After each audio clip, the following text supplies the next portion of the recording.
Kolkata police अपने आप में अजीब है। अगर आप लोग ममता बनर्जी के ऊपर मीम पोस्ट कर देते हो तो ये आपको डायरेक्टली अरेस्ट कर लेंगे। वहीं दूसरी तरफ कोलकाता के मेडिकल कॉलेज के अंदर एक ट्रेनिंग डॉक्टर का रेप एंड मर्डर कर दिया जाता है, तो वहाँ पे लोग सबूत मिटाने की कोशिश करते हैं। हे गाइस, मेरा नाम है कृष्ण पांडे और आज हम लोग जानेंगे मेडिकल हिस्ट्री के वन ऑफ द सबसे डार्केस्ट डे के बारे में और जानेंगे कैसे धीरे धीरे वेस्ट बंगाल बांग्लादेश बनते जा रहा है।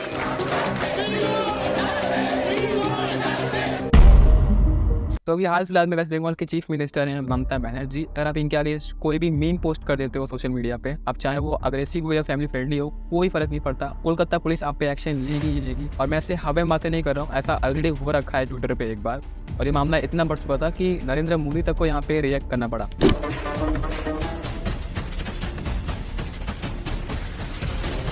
मैं ये नहीं कह रहा कि मोदी जी सबसे बेस्ट हैं, सबसे बढ़िया हैं, नहीं, ऐसा बिल्कुल नहीं है।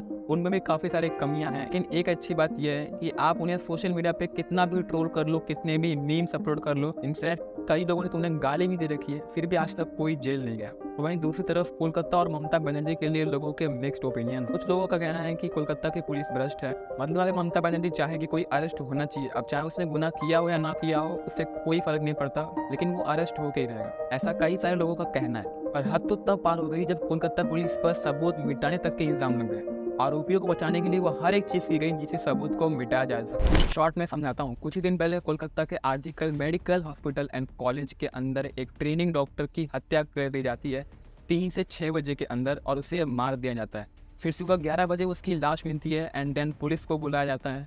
अब आप लोग को क्या लग रहा है, इस पॉइंट ऑफ टाइम पे पुलिस आएगी और इन्वेस्टिगेशन करेगी? नहीं, ऐसा बिल्कुल नहीं है। इनफैक्ट पुलिस और एडमिनिस्ट्रेशन की तरफ से तो इसे कवर अप करने की कोशिश की जाती है, और फिर पुलिस ने इसे सुसाइड घोषित कर दिया। और वहाँ का प्रिंसिपल कह देता है कि ये लड़की मेंटली डिस्टर्ब थी।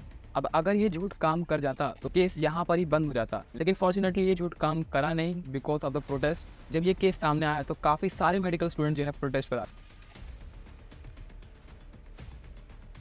और इसी प्रोटेस्ट की वजह से दोबारा इन्वेस्टिगेशन की जाती है एंड देन सामने आता है कि ये सुसाइड नहीं, एक रेप एंड मर्डर वाला केस है। मुझे ये बात समझ आ रही है कि ये इंडिया है पाकिस्तान, मतलब अगर पुलिस के पास ऑप्शन है सबूत को गायब करने का, अगर कोई पब्लिक प्रेशर ना बनाया जाए तो पुलिस वही करती है जिससे अक्यूज को बचाया जा सके, और स्पेशली तब जब अक्यूज बहुत ही बड़े घर से हो या बड़े कनेक्शन वाला हो, क्योंकि इंडिया का कानून गरीबों के लिए है, अमीरों के लिए नहीं। और ऐसा हम लोगों ने बहुत बार देखा भी है, चाहे आप लोग पुणे वाला केस ले लो या फिर मुंबई का BMW वाला केस ले लो, जितनी बार भी अक्यूज बहुत ही पैसे वाला रहा है या फिर बड़े कनेक्शन वाला रहा है, उतनी बार पुलिस ने अक्यूज को बचाने की कोशिश की है। वो तो शुक्र है कि आज हमारे पास सोशल मीडिया है, मीडिया नहीं सोशल मीडिया, और पब्लिक है जो सोशल मीडिया के थ्रू प्रोटेस्ट करती है और पुलिस को उनका आईना दिखाती है। तो केस की तरफ वापस आया तो दोबारा इन्वेस्टिगेशन में 6 घंटे लगते हैं टोटल, और एविडेंस में मिलता है एक वायरलेस ईयरफोन, जिससे ये लोग पहले अक्यूज की तरफ पहुंचते हैं। तुम लोग को लग रहा है कि यहाँ पे अक्यूज मिल गया है, चलो केस बंद, लेकिन यहाँ पे एक बहुत बड़ा ट्विस्ट है। वो एक्चुअली में बली का बकरा था जो अपने साथियों को बचा रहा था। मैंने कि 1 घंटे के अंदर ही वो कहने लगा कि उसे फांसी दे दो, वो जीना डिजर्व नहीं करता एंड ऑल।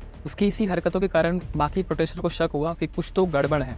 एक्चुअली में इस बली के बकरे ने ऐसा किया क्यों? ताकि इन्वेस्टिगेशन में टाइम जाए और सबूत को मिटाने में ज्यादा से ज्यादा टाइम मिल सके। असली बात ये है कि जिसको गिरफ्तार किया गया है वो एक स्केपगोट है, वो बलि का बकरा है। असली जो मुजरिम है वो घूम रहे हैं, और ये एक आदमी का काम नहीं है, इसमें 2 से 3 लोग इन्वॉल्व।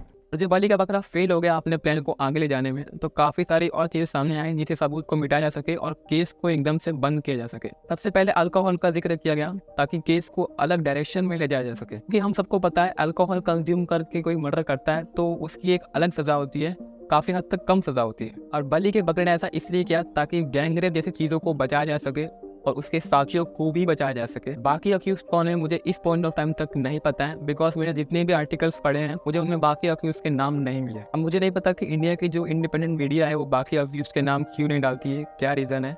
अब गाइस एक चीज सोच कर देखो, हमारी इंडिया की जो पुलिस है वो भी बचाने की कोशिश करती है और जो मीडिया है वो भी नाम छुपाती है। तो मुझे ये समझ नहीं आ रहा है कि अगर मीडिया और पुलिस का ही इस तरह से करप्शन रहेगा तो हम आम जनता किस पे विश्वास करेंगे? सोशल मीडिया पे।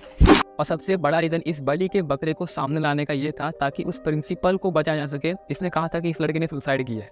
अब ये सब देखने के बाद हमें एक चीज़ तो रियलाइज हो चुकी है कि कोलकाता की जो पुलिस है वो एकदम नमूना है, उनको कुछ काम करना आता है नहीं। और बात है ममता बनर्जी की, तो उनके ऊपर भी काफ़ी सारा प्रेशर था प्रोटेस्टर का, वरना वो भी वहाँ पर नहीं जाती।